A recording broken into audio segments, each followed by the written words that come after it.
Often the question arises, should I participate in the Small Business Innovation Research Program or the Small Business Technology Transfer Program? Which one is best for me? Both programs have 3 phases and are focused on developing innovative solutions to pressing problems that can be commercialized as new products and services or improvements to existing ones. So, which one is best? There are 2 key differences between SBIR and STTR. First, an STTR project requires the small business, which is always the applicant, to be teamed with a nonprofit research institution, typically a university or federal laboratory. The STTR program is focused on the transfer of technology from the research institution, also referred to as the RI, to the small business and ultimately to the marketplace through a phase 1, 2, 3 sequence. Over time, the STTR has flexed to include situations where the innovation belongs to the small business, but the firm desires to include important resources from a nonprofit RI in the technology's development. Research institutions typically have sophisticated laboratories and personnel with needed expertise that can enhance the face validity of a team. There are a number of other more subtle differences between SBIR and STTR. One very important difference is the primary employment of the project's principal investigator, or PI. In an SBIR project, the principal investigator must be primarily employed at the proposing small business, meaning he or she cannot work full-time elsewhere during the project. With an STTR, the PI could be primarily employed at either the RI or the small business. Another important difference between the 2 programs is that up to 60% of research effort for an STTR project can be subcontracted, whereas there is a 33% limit on phase 1 SBIR subcontracting. The SBIR limit increases to 50% in phase 2, but is still less than what is allowed in STTR. There are several misunderstandings about what can be funded in an STTR. One misconception is that a university can apply for an STTR. This is incorrect. As the name implies, Small Business Technology Transfer clarifies the applicant must always be a small for-profit business. Another misconception is the belief that STTR is less focused on commercialization than SBIR. However, both Congress and the federal agencies intend STTR projects to lead to products and services in phase 3. And while it was once true that a project that began as an STTR in phase 1 had to remain as an STTR in phase 2, the 2011 reauthorization permits a phase 1 STTR award to morph into an SBIR in phase 2 and vice versa. Now let's take a look at situations where it is best to apply for an SBIR award. In general, the SBIR program will be a better opportunity in the following situations. First, when you submit an SBIR proposal, you can include a subcontractor if you wish. The subcontractor could be another company, large or small, or a university or another type of research institution, such as a federally funded Research Development Center, or FFRDC.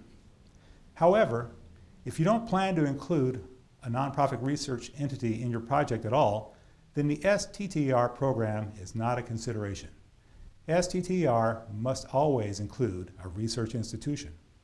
Second, if you decide to subcontract to a research institution, but don't need to subcontract more than 33% of your phase 1 research effort to the research institution, then the SBIR is the most appropriate choice.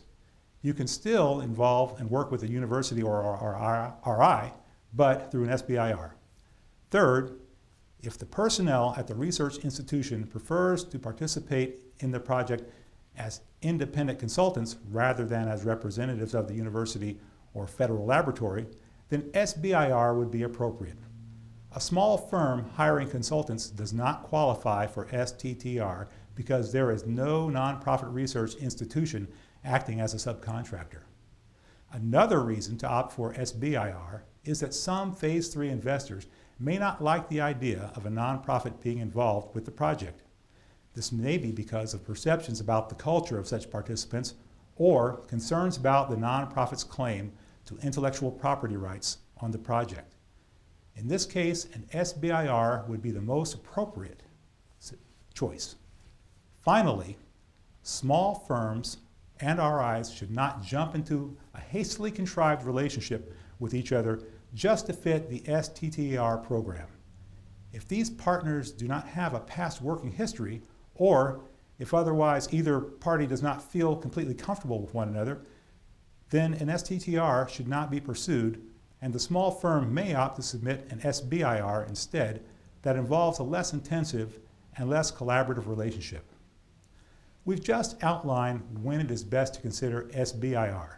Now, let's consider or explore when it is best to consider an STTR, keeping in mind that all agencies do not offer STTR programs. STTR might be the better choice in the following situations. First, you need to subcontract a large portion of the award in order to gain the needed expertise. SBIR Phase 1 projects constrain the use of subcontractors because no more than 33% of the research can be subcontracted. STTR is much more generous, allowing up to 60% of the R&D to go to a nonprofit RI. Another situation, the principal investigator, also referred to as the PI, is primarily employed at the research institution and wants to stay there. If, for example, the PI is tenured faculty at the RI, then he or she likely will want to maintain their primary employment there. This is allowed under a DOE STTR award.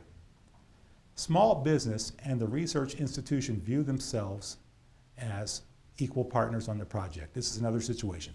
Again, STTR is described as a collaboration between the two organizations, suggesting that the players are equals even though the award always goes to the small business and the firm must maintain control over the overall project and is responsible for the project. Another consideration with STTR, sometimes the applicant may conclude that there is a greater probability of winning an award when teamed with an RI. And of course, if a topic of interest is restricted to an STTR response, then there is no opportunity to submit an SBIR proposal in response to it. It should be noted that the Department of Energy is unique in allowing many of its topics to be submitted as either an SBIR or STTR award.